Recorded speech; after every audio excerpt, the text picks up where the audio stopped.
Assalamualaikum warahmatullahi wabarakatuh. Pada kesempatan ini saya akan membahas topik transformasi digital dan tantangan dalam berbisnis. Di era digital saat ini, teknologi bukan lagi sekedar alat pendukung, tetapi sudah menjadi faktor utama yang menentukan keberhasilan sebuah bisnis. Melalui presentasi ini, saya akan menjelaskan mengapa transformasi digital sangat penting bagi bisnis modern, bagaimana penerapannya, serta tantangan yang perlu dihadapi oleh perusahaan. Semoga materi ini dapat menambah wawasan dan pemahaman kita bersama. Yang pertama yaitu pengertian transformasi digital. Transformasi digital adalah proses perubahan menyeluruh dalam cara perusahaan bekerja, melayani pelanggan, dan mengambil keputusan dengan memanfaatkan teknologi digital seperti cloud computing, artificial intelligence atau AI, Internet of Things, Big Data Analytics, dan otomatisasi proses automation.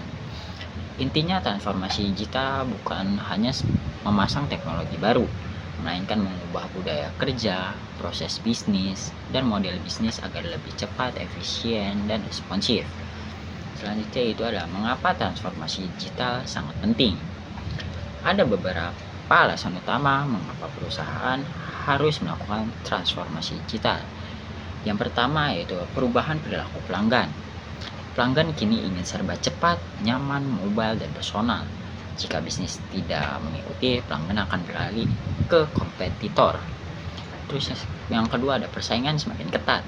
Teknologi memungkinkan startup baru muncul lebih cepat dengan biaya yang sangat rendah. Yang ketiga ada efisiensi operasional. Otomatisasi dapat mengurangi pekerjaan manual, biaya operasional, dan kesalahan manusia.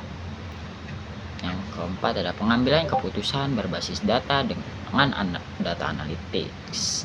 Perusahaan bisa memprediksi tren, memahami perilaku pelanggan, dan membuat strategi yang lebih akurat. Yang terakhir yaitu ada munculnya peluang baru, misalnya layanan digital, e-commerce, dan bisnis berbasis platform. Selanjutnya adalah contoh penerapannya. Beberapa contoh konkret yang langsung dapat terlihat. Yang pertama ada automasi proses bisnis, misalnya seperti ERP, CRM, dan workflow automation untuk koordinasi lebih cepat.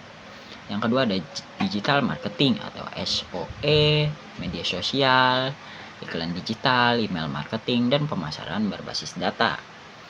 Yang ketiga ada e-commerce dan omni-channel, yaitu menggabungkan penjualan offline dan online dengan sistem yang terintegrasi. Terus yang kelima ada data analytics, mengolah data pelanggan untuk memahami pola pembelian dan membuat strategi penjualan. Yang terakhir ada artificial intelligence, seperti chatbot, personalisasi rekomendasi produk, dan analisis prediktif harga atau stok. Nah, dari contoh-contoh di atas ini membuktikan bahwa transformasi digital bukan hanya sebuah teori, tetapi sudah banyak diterapkan di kalangan industri. Selanjutnya ada tantangan internal bisnis. Transformasi digital tidak selalu mudah.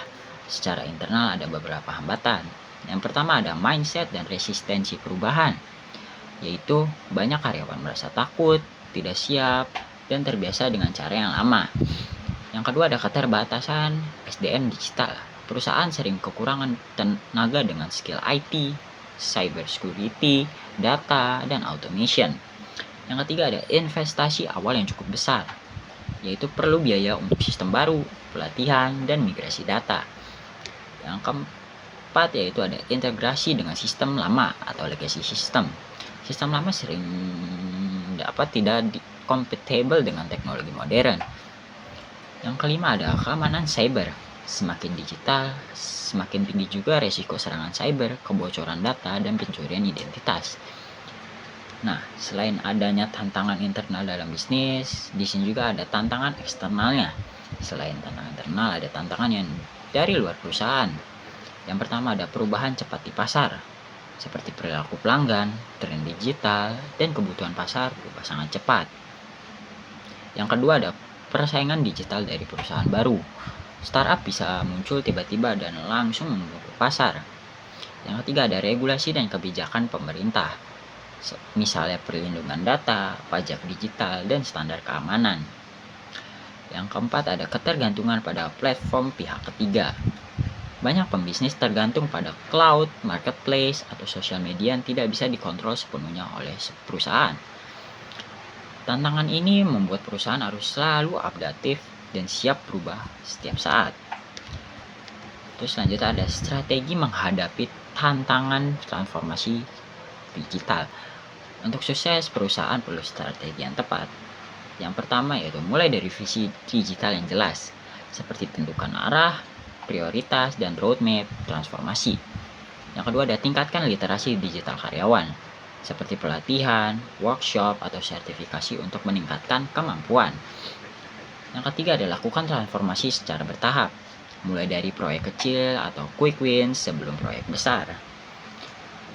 Selanjutnya ada fokus pada pengalaman pelanggan. Transformasi digital harus menjawab kebutuhan pelanggan, bukan hanya sekedar mengikuti tren. Selanjutnya ada ciptakan budaya inovasi, seperti dorong ide baru, kolaborasi, dan eksperimen tanpa takut gagal. Yang terakhir ada evaluasi teknologi secara berkala. Di dunia digital bisa saja berubah dengan cepat. Jadi sistem harus selalu diperbarui. Penutup ya, transformasi digital adalah keharusan bukan pilihan bagi bisnis di masa kini. Meski penuh tantangan, perusahaan yang berani berubah akan mendapatkan keunggulan kompetitif, pengalaman pelanggan yang lebih baik, efisiensi tinggi, dan peluang pertumbuhan yang lebih besar. Sebagai penutupnya, dapat disimpulkan bahwa transformasi digital merupakan sebuah keharusan bagi bisnis di era modern, bukan lagi sebuah pilihan.